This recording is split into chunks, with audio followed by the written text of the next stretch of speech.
Wonderful. Well, I'm so glad to be here. It is a little bit of a cloudy day, so the birds are taking advantage and getting all the worms that are coming up. I invite you now to get a candle if you have one nearby, and let's light that together, connecting with that inner spark that somehow in the darkness lights our way, even when we don't know why or how. I can get my matches to work. Remembering that the lighting of the fire is something that has been done for millennia, and gathering around this flame, telling stories, having a focus, sharing our experiences is something that connects us to everyone who has come before. And when we do it, we light the way for others who maybe will never know their names, but it is a strong prayer and hope for the future. So thank you for being here with me today. I hope you have something to drink nearby, tea or water, whatever you need on hand.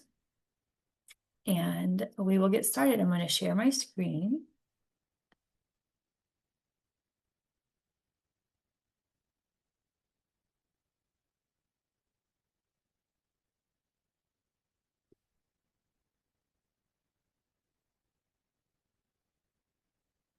Let's make it big. Where's my... Okay.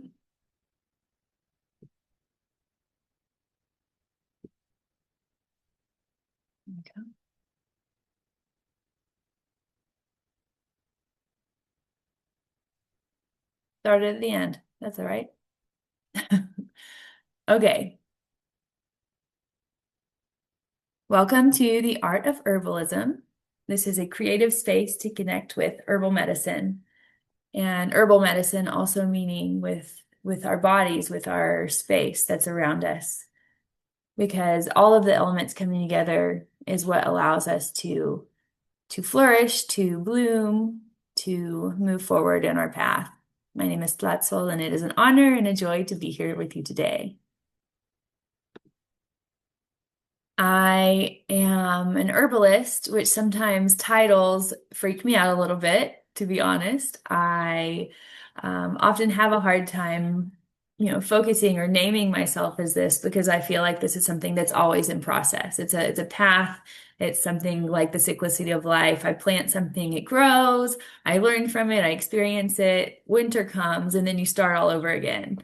And I think that's beautiful. I think that's daunting and scary, and then also exciting. And so when we can move forward from a place of curiosity instead of fear, or, think, well, I'm going to be afraid if I stay here and sit here and don't move, so I might as well move forward with this fear and see what happens.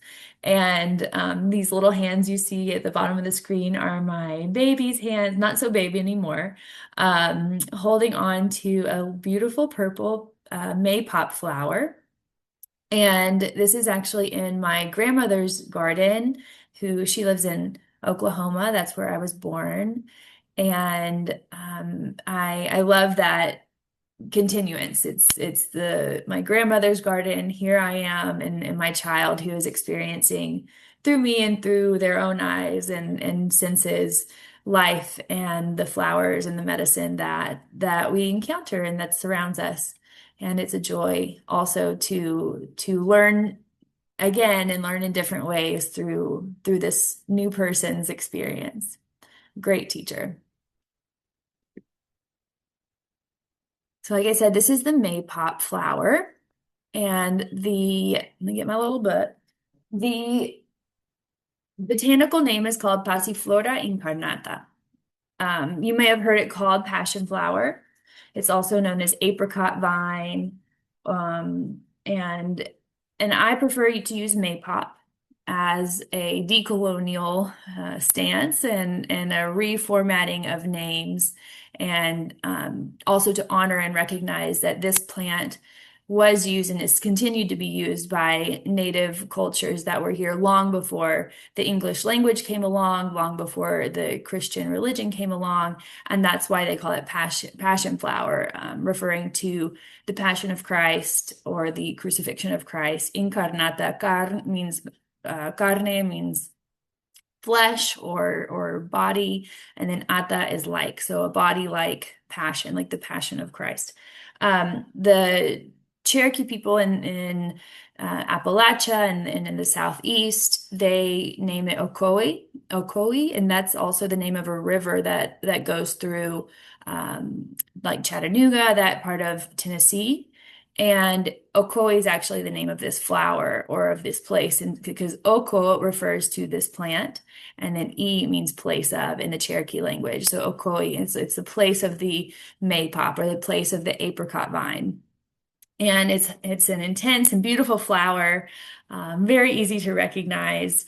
You can find this as a native plant in the southeast, and it gets into Oklahoma. It's considered maybe a noxious or an invasive weed in Texas. When the conditions are right, this plant will take over. It spreads not only through its seeds but also through the ground, through its runners underground. It is an herbaceous vine. That means it will climb, it will grow, it will flourish in the summertime, and it will grow back after each winter.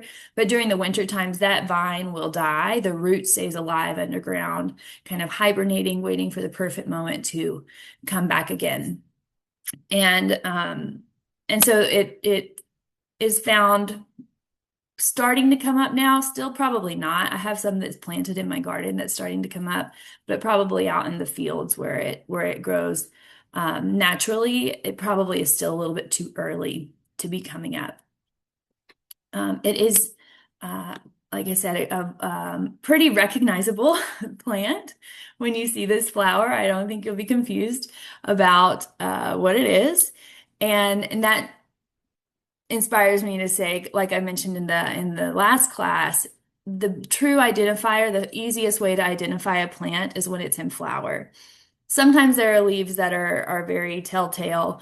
However, there's bunches of lookalikes. You can get confused a little bit with the shapes of the leaves or the kind of stalk that it may have. And so to have one until you're very, very familiar with a plant, being able to identify a plant through its flower is the best way.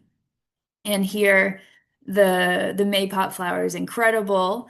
You can see this little bug friend is hanging out on one of the petals over here. The variety that we're going to be specifically using for medicine is the Passiflora incarnata, and this is a lighter lavender purple, like you see here, white petaled or lavender petaled flower. There are many different like garden variety cultivars or hybrids or different colors that are fuchsia or bright blue or, I mean, intense, amazing colors. And we do not use those for medicine. They're beautiful to have in the garden. Pollinators are attracted to them. They're great for adornments and decoration. However, when we're looking for medicine making, we want to make sure that it's this flower, and I would say compared to the other ones, it's a little bit subdued, but it's still incredibly beautiful and attention grabbing. It's like I said, on the bottom underneath, and the way this picture is on the bottom side are the petals, and it looks like there are 10, but there are actually 5 when the plant is closed up. Let me see if I can go back one. We can look at here. Um, hmm. We'll see it here in a minute. When the plant is closed up, you can tell that there's actually only 5 petals. The sepals are kind of that case before the flower opens, that little green, there's a green covering before it pops open. And as it opens, those flowers split. So there's truly only five petals. It looks like 10 here on the bottom. And this frilly little skirt, I think of it as like a skirt. Because when you hold the flower to the side, I see a little ballerina or something. But it's called the corona or the crown. I've heard it called the curly fringe. I think you can call it whatever you want. It's just an adornment also. It's just decoration. It's attention grabbing. The pollinators love it. It's that little curly Q kind of spirally thing around right above the petals. And then we can see, I wonder if my thing's in here covering you up. Here we can see the other parts of it a little bit easier because it's quite to the side. Just moving from bottom to top, we'll keep going that way. These little horizontally or sideways kind of positioned parts of the plant are called the anthers, and that is where the pollen is. So the pollen is on the underside of these anthers, and if you can see this little beetle, I mean, these are truly a pollinator's dream. We really like the oh, I'm sorry. I don't know if I'm messing up. I was playing with there we go, the video. Um, Here is the little pollinator, and it's so cute. It's kind of like a little carousel. They'll like go around and around and move the pollen. Sometimes they're these big bumblebees, and they get just covered in this golden yellow pollen all over their little fuzzy bodies. And as they move around, we'll go to the stigma here. The stigma is coming off of the very top. And you can see how they kind of, the style holds them off, but kind of droops down. So the stigma hangs over, and that's where the pollen will travel down that style and into the ovary, which is this little bubble right here, or this kind of little ball perched on top of where the anthers and the filaments are. And that's how this plant is germinated. The flower of the maypop is a bisexual flower, and it can, provide all it needs on one flower to be pollinized to be able to germinate and to create fruit. Many plants are either, have the anthers or have the stigmas and must be cross-pollinated. That's why bees or moths or all the different kinds of pollinators go from one flower to another, and that can cross-pollinate and provide the germination. However, the passion flower is bisexual, so it has both of the all it needs on just one little plant, or sometimes they call it androgynous. And so I think that's beautiful. And if you can kind of see, this is how I imagine the little like ballerina. Maybe that's their hair and their little body and their tutu. Super cute. Once that, here's kind of the shape again with the stigmas on the top and then the little ovary right here. And then around here are the anthers, the corona, and the petals. And this one right here is obviously had been a couple days. So this flower actually only blooms 1, maybe 2 days. When you're harvesting for medicine, look for the most vibrant. Like this little guy, I would just leave it, let it become a fruit. And this one I would probably gather, it looks like it's still on its first day or maybe a little bit later in the first day. And we want the most vibrant plants when we're gathering. We want to make sure that what we're taking in as medicine is also what we kind of hope to look like when we ask for its help, right? We want to be happy and a little bit more complete. Also, this has been already pollinated, and so that will then give us these fruits.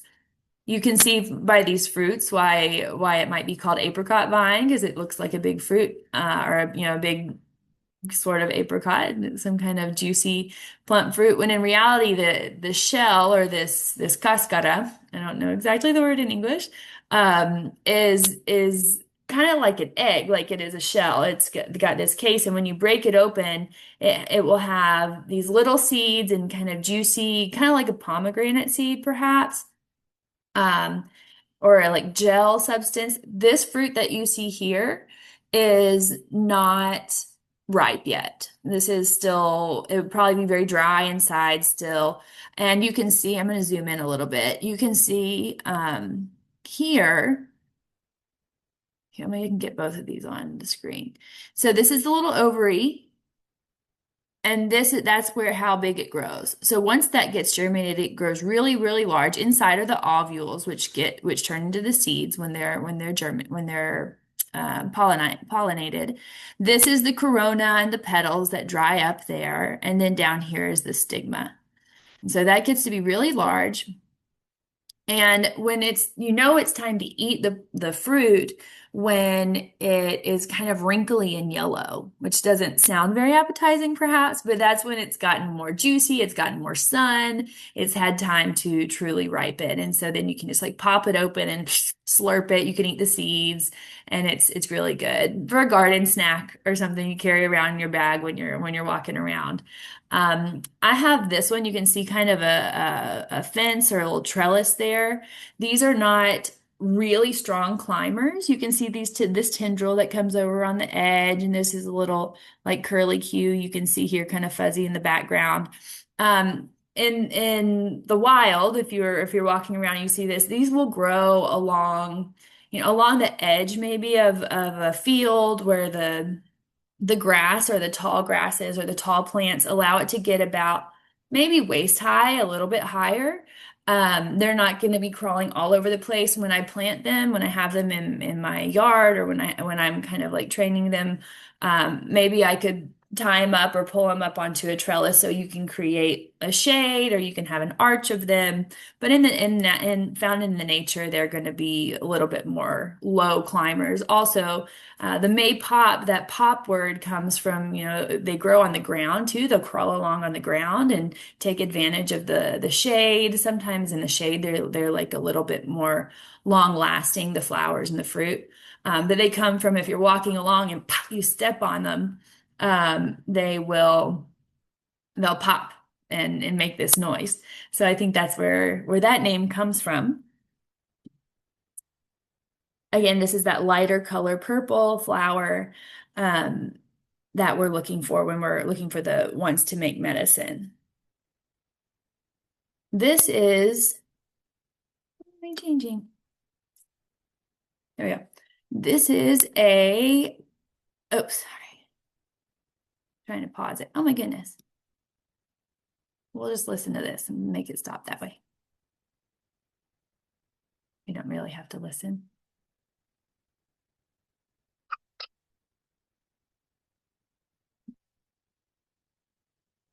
So these are little caterpillars, and you can see the ones in the video are, stop that. There we go. The ones in the video don't have these same little white speckles. One is a variegated fritillary caterpillar, and the other one is a Gulf fritillary caterpillar. And these are two caterpillars that rely on this plant. Oftentimes we talk about native pollinators, and some bugs, some insects are able to pollinate different plants, even if it's not where that they're both originally from a place. Native means, they are either plants or pollinators that are very, very connected with the climate in a place. So if it's a hot and dry place, that plant can withstand high temperatures and maybe time without water or rain, or perhaps they're like in Tennessee, it gets really humid and sticky and hot.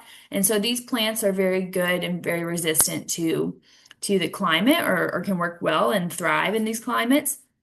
And that also means that there are pollinators that only have a relationship with one plant. And so when we work with native plants in Texas or in Tennessee, we're also supporting the insect life in that reciprocity that they get from this butterfly. The fritillary butterfly will come and lay its eggs on the maypop plant.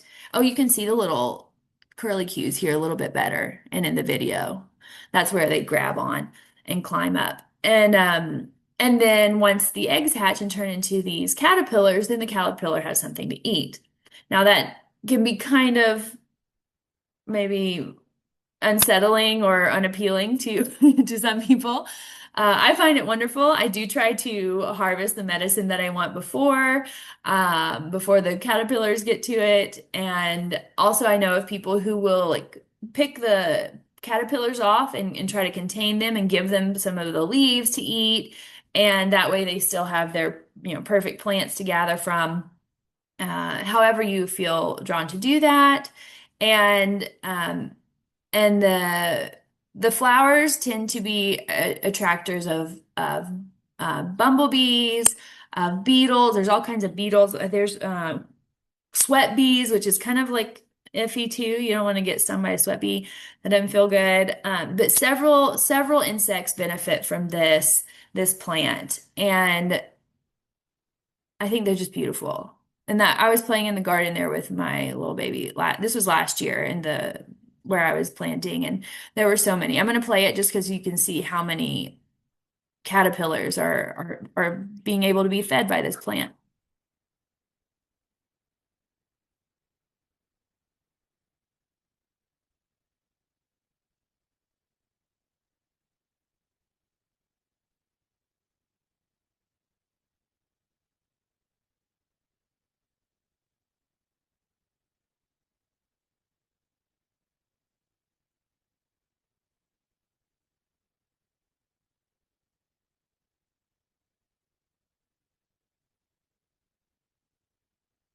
So I think you can see there my way of of gardening or harvesting. You saw all those plants that are on there. If I, like I said, if I miss a day and don't get a chance to harvest the flower, I like, oh my goodness, technology. I like to let it go to fruit. Also because, like I said, it's a good snack for later. And then the leaves are available. You see all those caterpillars, it's just amazing. And then it's beautiful when they turn into their butterflies. There's another part of the plant that I wanted to share with you. Let's see if I have a good picture of it. Um, here are the sepals that I was talking about. This is a flower that's not yet opened. So that's what it looks like before it's going to open. It's going to have that kind of hard or looking, it's not very hard, but that closed case, the five sepals, and and that's what opens into the flower. And they're also, let me see. Oh, it's kind of on the corner here, but let's zoom in. See this at the corner here on the edge of the screen. This is the base of the leaf. The leaf is really deeply lobed. It kind of looks like a mitten or a hand. It usually has three lobes. I've seen sometimes with five. But here at the base of the leaf, you can see these little nodules there, those little bumps or kind of like little balls. Maybe we can find it. Here's another one. It's blurry, but you can kind of make it out at the bottom of the base of the leaf.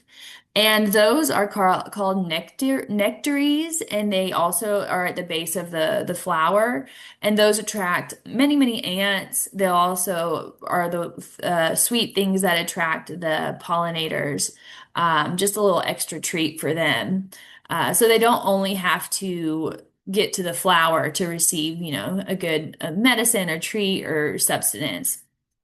So now we're going to talk a little bit about here's a good tendril, a little twisty part, climbing thing. The medicine. When we're working with this plant, and as a lot of plants are, we look at the whole plant. So all of the aerial parts of maypop are medicinal. The flower, the leaf, and I do like to use the little tendrils because I'm thinking about my whole body too when I'm working with medicine. It's not only my emotions, it's not only my physical being. It's the collaborative and collective work of all of it. So in this case specifically, there are some plants that you only use a flower, only use a leaf or something. But in this case, we're using the whole plant. You can gather the good looking leaves, the fresh leaves, and then the flower on the first day that it opens. I like the little tendrils because I feel like that gives me that strength to pull up when I'm feeling a little heavy.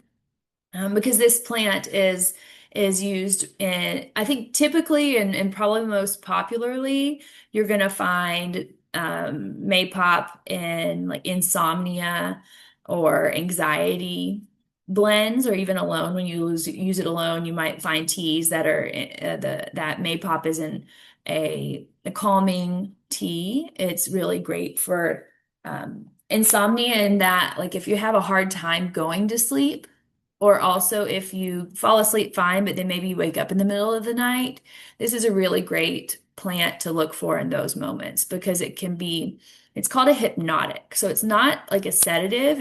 It won't like knock you out. Usually also, and you're going to know your body better than anybody else. So try this and feel it, and then you can cultivate that relationship with this plant. However, generally, I would say it's safe to drive when you've taken a cup of passion flower tea or had maypop tincture or anything like that. I think that it's fine to drive.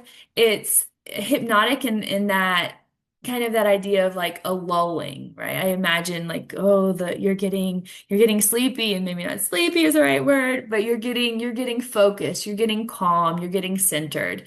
And I believe too that that's really cool. The geometry or the shape of this flower is like a mandala. So it has kind of that centering effect. I imagine the little curlicues of the maypop, the little corona is kind of where my thoughts can be all frazzled on the edge, and then can bring me into that center and that more of a calm place in the middle. It is also a nervine, which works with your nervous system, and in that it can be used, I would say, for anxiety in that way. But also I find it helps with like pain. I store a lot of, for example, anxious or stress, anxiety feelings in my body, in my neck, where your like shoulders are up here around your ears, and maybe you have knots or you feel something under your shoulder blades. And that skeletal, muscular, or neuromuscular effect on your body when you're stressed or when you're anxious, or even when you're feeling depressed. This is used for antidepressant formulas, or again, you can use it alone or in a formula, as a blend, as a tea blend. It helps in those things, in those cases. And that's what I mean when it's a whole body thing. Sometimes our thoughts are just crazy. They're going everywhere, monkey brain. It doesn't let you sleep. And that makes your body tense. And then you feel like when you wake up and you're sore. So we're looking at whole plant, whole body, and when you're trying to kind of like lift your mind up, not think about the hard stuff and focus on the next step. Sometimes that's all we can do. And I find that this is a very gentle and loving plant in that way. This is a plant that is safe for children. So, in the nighttime when you're getting those zoomy, if you have a kid, they can get those like, crazy zoomy things before they crash. And also there's that like, but what did I hear? What's that sound? What's in the closet? Those intrusive thoughts that even children can get. We might have a different level because we're aware of like all the global stuff that's happening. They're thinking still very much close to home, and it's very real. And I find that this is a great plant in a tea form. There are different doses that we'll work with when we're working with kids, but it's a great plant for that. And also it is traditionally safe to use. Again, always talk to your body, always connect with your own personal experience with plants. But it is considered generally safe during breastfeeding, chest feeding, and in pregnancy. Again, if you've never worked with plants before, I don't always recommend using plants when you're pregnant. However, that's again something to talk with your midwife or your doctor about. And then also you are the final say when you know your body better than anybody else. And then again, like the antispasmodic. So sometimes something that I find is really nice for this is kind of taking into consideration, though, that tension, those thoughts, that cyclical behavior. This is a plant that can be helpful if you're working with maybe addictions or addictive behaviors or substances, and you have that kind of just like itching need or tension. And this can be a plant that helps that, bringing it in this case, I would say in a tea form, if you have the ability to do that as an herbal tea, bringing in a ritual saying, I'm going to heat the water up, I'm going to put the herb in there, I'm going to sit with it as it brews, having something to focus on that's not that that substance or that behavior or that tendency that can be that repetitive thing as well. So there's a lot of ways to use this plant.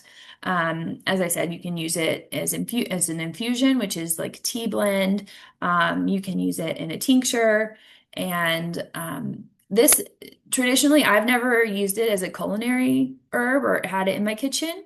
I do know that like the Cherokee and the Powhatan and the Menominee tribes have used it in their traditional kitchen. Again, millennia, thousands of years of experience growing alongside and very much in a different way knowing this plant. But I wouldn't eat it raw personally. I do know that, often when you cook a plant or when you cook something, when you introduce it to heat and it changes chemically, there are different ways that it will interact with your body. So from what I understand, the culinary use of it would include cooking it. I have not done that, but I do know that that is a traditional use of this plant as well. Okay. So we are going to do a little practice, a little meditation practice. I hope that doesn't sound scary to you. We're going to take 5 minutes. I'm not going to put music on because I feel like sometimes that can change the mood, or maybe I'll have an influence on how you're feeling. You're welcome to put music on in your own space. But I'm going to put a timer on and I'll let you know when it's over. But I invite you to connect with the image of this plant, of this flower, the maypop, of the information that I gave you, but that's also not super important. I just want you to look at this flower, look at the anatomy of this plant, feel what it inspires in you, and kind of use it as a meditation tool. I think also something when we're talking about plant medicine, and it requires a lot of unlearning from the typical and traditional or the more modern pharmaceutical or doctor kind of medicine is like, oh, just take something and you'll feel the effects, or you won't, or it'll stop from feeling something. And what I find plants invite us to do is connect in another way, again with your body. Say, this is what I'm feeling in my body, so I need to take this other thing. Maybe I need to stop doing something, or maybe I just need to watch and say, if this is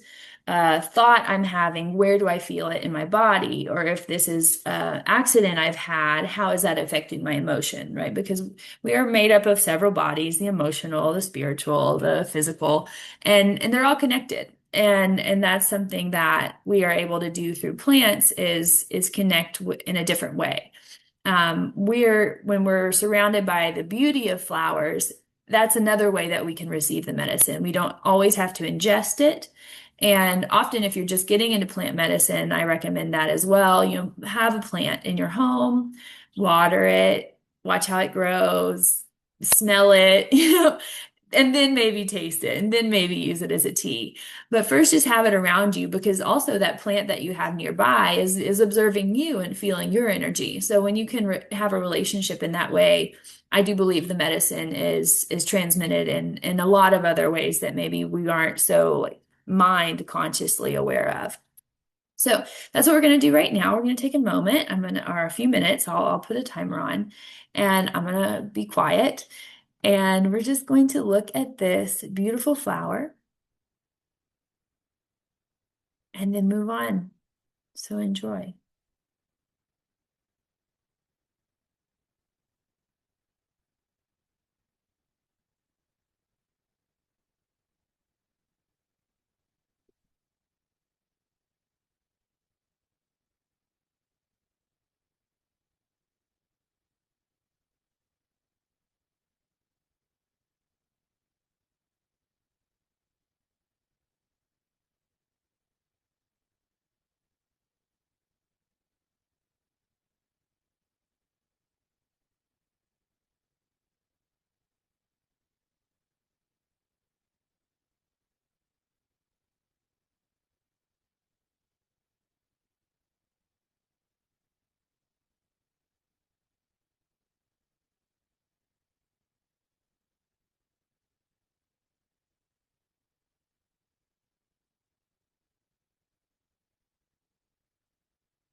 Wonderful.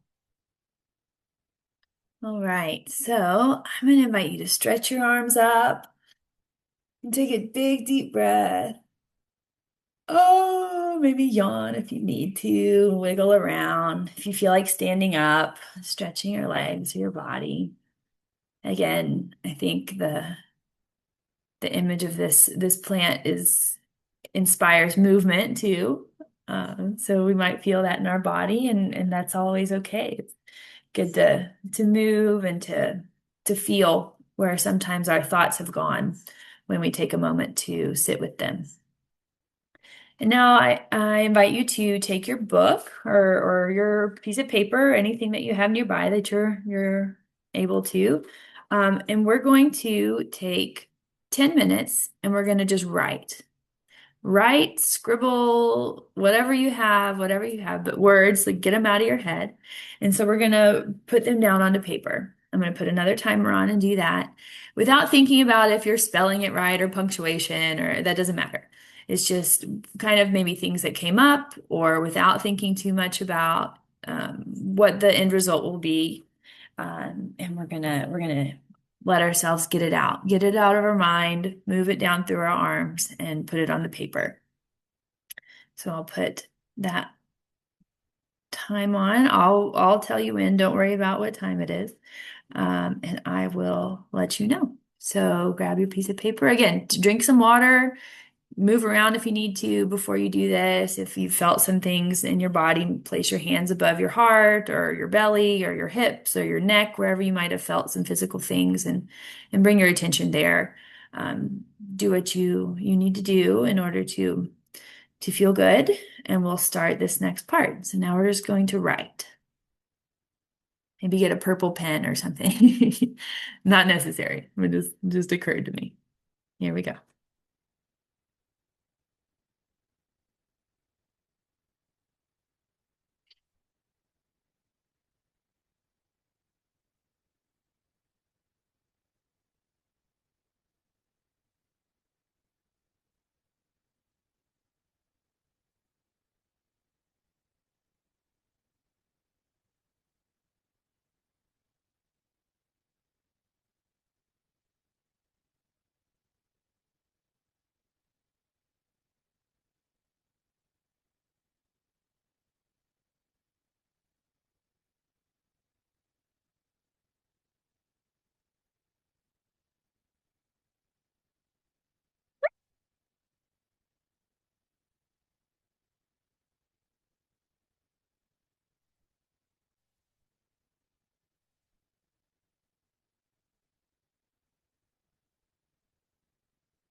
All right. So you can stop when you come to a stopping point.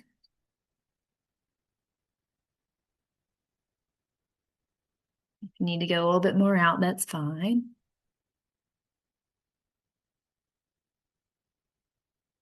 And the next part of this is on top of what you have written. Excuse me. On top of what you have written, you are going to create your garden. You can either be inspired by the maypop flower and draw, what you see here on the screen, or you can just plant the flowers that you would like. It doesn't have to be a flower at all. It could be images that you felt or you see while you were writing or while you were drawing. You can also just do it organically, without much thought to it. Let's see what happens.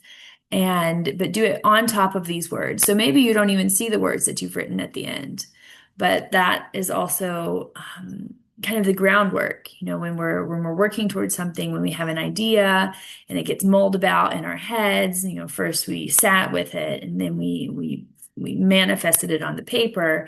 And now how can I transform that yet again into something else and create something beautiful and new? I think that's something too, that anything that comes from you in a creative way, even if it's not how you imagined it, it's never been done before. This is the first time ever that this creation that you are making has been seen in the world. And that is beautiful and that is brave. And so I invite you now to take your time. And if you need to get up and move around before you start, kind of let that portion of the practice settle or kind of get a little bit lighter, that is fine too. If you need to take a bathroom break. I'm going to be stopping the recording now because we'll be sharing at the end of this time. But no pressure to if you need to get up and get another drink of water, whatever you need to do before you start this part, and then we will join back together to share. So thank you so very much.